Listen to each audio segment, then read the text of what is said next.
TV में आपका स्वागत है। मैं श्वेता हूँ और आज हमारे पास भारतीय राष्ट्र समिति से उनके एनआरआई यूके सेल के बारे में महत्वपूर्ण अपडेट है। हमारी शीर्ष कहानी में बीआरएस ने नवीन रेड्डी को अपनी एनआरआई यूके समिति का नया अध्यक्ष नियुक्त किया है। यह घोषणा पार्टी के एनआरआई समन्वयक महेश बिगाला ने एनआरआई बीआरएस के संस्थापक अध्यक्ष अनिल कुर्माचलम के साथ की। अब आइए विवरण में उतरें। बीआरएस ने नवीन रेड्डी को एनआरआई यूके समिति का नेतृत्व करने के लिए नियुक्त करके एक महत्वपूर्ण कदम उठाया है। महेश बिगाला और अनिल कुर्माचलम ने नई समिति में अपना विश्वास व्यक्त किया, उनसे सोशल मीडिया पर अपनी उपस्थिति बढ़ाने और पार्टी की पहल में सक्रिय रूप से शामिल होने का आग्रह किया। बिगाला ने निवर्तमान अध्यक्ष अशोक कुमार गौड़ दुसारी की 6 साल की समर्पित सेवा के लिए भी प्रशंसा की। उनके नेतृत्व में एनआरआई सेल ने कई कार्यक्रम आयोजित किए, जिससे पार्टी की उपस्थिति मजबूत हुई और केसीआर के नेतृत्व को समर्थन मिला। एनआरआई सेल के ऐतिहासिक महत्व पर विचार करते हुए बिगाला ने कहा कि पहला एनआरआई चैप्टर 14 साल पहले लंदन में स्थापित किया गया था। उन्होंने तेलंगाना राज्य आंदोलन में सेल की महत्वपूर्ण भूमिका पर जोर दिया और तेलंगाना को मजबूत करने के लिए नए सिरे से प्रयास करने का आह्वान किया, खासकर तब जब पार्टी एक मजबूत विपक्ष के रूप में अपनी भूमिका निभा रही है। अंत में बीआरएस नेतृत्व नवीन रेड्डी की अध्यक्षता में भविष्य के बारे में आशावादी है और पार्टी के एजेंडे को आगे बढ़ाने के लिए नई समिति की क्षमता है। आज हम अमेरिका में एक भारतीय अमेरिकी द्वारा स्थापित लोकप्रिय एनर्जी ड्रिंक 5R एनर्जी से जुड़े विवाद पर चर्चा करेंगे। यह एनर्जी ड्रिंक, जिसे भारतीय मूल के अरबती मनोज भार्गव द्वारा लॉन्च किया गया था, अमेरिका में 13 मौतों से कथित तौर पर जुड़े होने के कारण जांच के दायरे में है। अमेरिकी food and drug administration USDA ने पिछले 4 वर्षों में हुई इन मौतों को लेकर शिकायतें दर्ज की हैं। इन शिकायतों में हार्ट अटैक, दौरे और अन्य गंभीर स्वास्थ्य समस्याओं का जिक्र किया गया है। हालांकि लखनऊ में जन्मे मनोज भार्गव, जो इस कंपनी के सीईओ हैं, ने इन आरोपों को खारिज करते हुए कहा कि ये दावे झूठे और बेबुनियाद हैं। उनका कहना है कि उनके एनर्जी शॉट में मौजूद कैफीन की मात्रा कई लोकप्रिय कॉफी ब्रांड्स से भी कम है। भार्गव ने मीडिया पर भी आरोप लगाया कि यह मामला सनसनीखेज बनाकर प्रस्तुत किया जा रहा है। USDA का कहना है कि वह प्रत्येक मामले की गहराई से जांच करेगा, लेकिन किसी उत्पाद के खिलाफ शिकायत का मतलब यह नहीं है कि वह मौतों का सीधा कारण है। वहीं 5R एनर्जी के वितरक लिविंग एसेंशियल्स ने कहा कि वे किसी भी संभावित प्रतिकूल घटनाओं को गंभीरता से लेते हैं और सभी नियमों का पालन कर रहे हैं। यह एनर्जी शॉट, जो 2 औंस के आकार में उपलब्ध है, का दावा है कि इसमें कोई शुगर नहीं है, केवल 4 कैलोरी है और यह केवल व्यस्त वयस्कों के लिए है। कंपनी का कहना है कि यह उत्पाद सुरक्षित है जब तक इसे निर्धारित दिशानिर्देशों के अनुसार उपयोग किया जाता है। इसके अलावा न्यूयॉर्क के अटॉर्नी जनरल ने इस ड्रिंक और अन्य प्रतिस्पर्धी ब्रांड्स जैसे मॉन्स्टर और एम्प की लेबलिंग और सामग्री की जांच शुरू की है।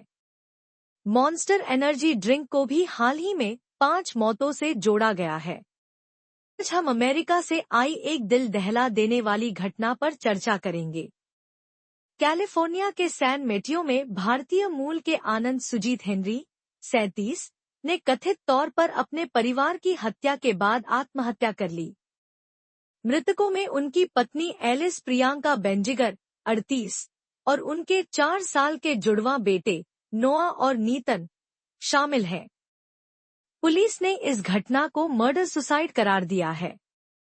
रिपोर्ट्स के मुताबिक आनंद और प्रियंका के बीच रिश्ते तनावपूर्ण थे।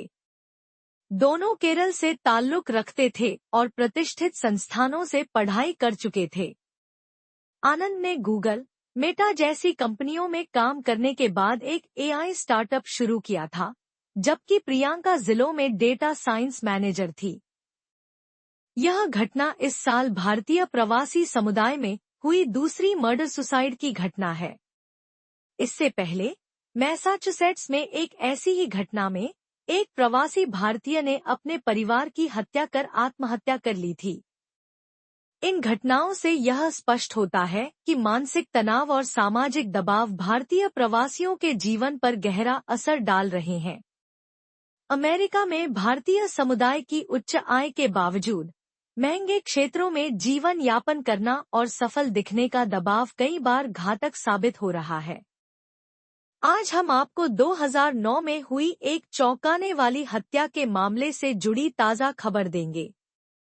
यह मामला हरप्रीत औलख का है, जिन्हें उनकी पत्नी गीता औलख की हत्या के लिए लंदन की अदालत ने 28 साल की सजा सुनाई थी। आज उन्हें भारत लाकर अमृतसर सेंट्रल जेल में शिफ्ट किया जा रहा है। हरप्रीत औलख, जो लंदन में रह रहे एक NRI थे, ने 16 नवंबर 2009 को अपनी पत्नी गीता की हत्या की साजिश रची थी। गीता, जो सनराइज रेडियो में एक रिसेप्शनिस्ट थीं, अपने बच्चों को लेने जा रही थी जब उन पर 2 हत्यारों जसवंत सिंह ढिल्लों और शेर सिंह ने हमला किया। गीता की मौके पर ही मौत हो गई। उन्हें बचाने की कोशिश में उनका दाहिना हाथ काट दिया गया था। हरप्रीत पर आरोप था कि उन्होंने अपनी पत्नी के साथ घरेलू विवाद के बाद यह अपराध करवाया। गीता ने शादी खत्म करने का फैसला किया था, जिससे हरप्रीत नाराज थे। उनकी पत्नी को लेकर हरप्रीत का व्यवहार सार्वजनिक रूप से अपमानजनक था। उन्होंने अपनी पत्नी के सोशल मीडिया अकाउंट को हैक किया और यहां तक कि उनके निजी दस्तावेजों की जांच की, यह मानते हुए कि वह किसी और के साथ रिश्ते में थी। हरप्रीत ने अपनी पत्नी की हत्या के लिए मशेटे नामक हथियार का इस्तेमाल करवाया, लेकिन उनकी योजना तब विफल हो गई जब जसवंत सिंह ढिल्लों ने पुलिस के सामने गवाही दी और हत्या के हथियार और अन्य सबूतों को पुलिस तक पहुंचाया। लंदन पुलिस ने इस दुर्लभ ब्राजीलियाई हथियार को ट्रैक किया और CCTV फुटेज के माध्यम से हरप्रीत को गिरफ्तार कर लिया।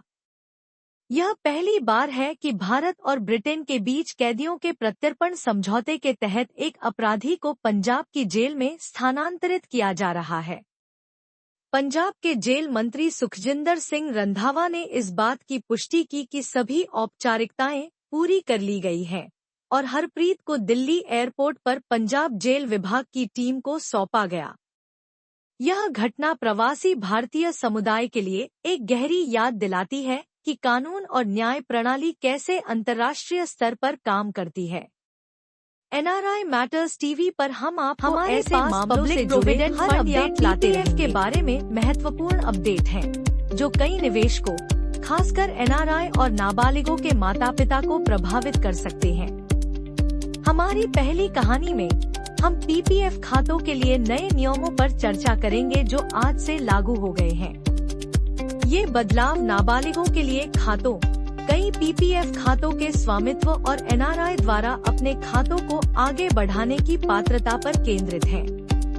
अब आइए विवरण में गोता लगाते हैं। नाबालिगों के लिए PPF खातों से शुरू करते हुए संशोधित नियमों में कहा गया है कि इन खातों पर नाबालिग के 18 साल का होने तक पोस्ट ऑफिस बचत खाता दर पर ब्याज मिलेगा। परिपक्वता अवधि बच्चे के वयस्क होने के बाद शुरू होगी। माता पिता को यह सुनिश्चित करने के लिए योगदान का समन्वय करना चाहिए कि वे सरकार द्वारा निर्धारित वार्षिक सीमा से अधिक न हो।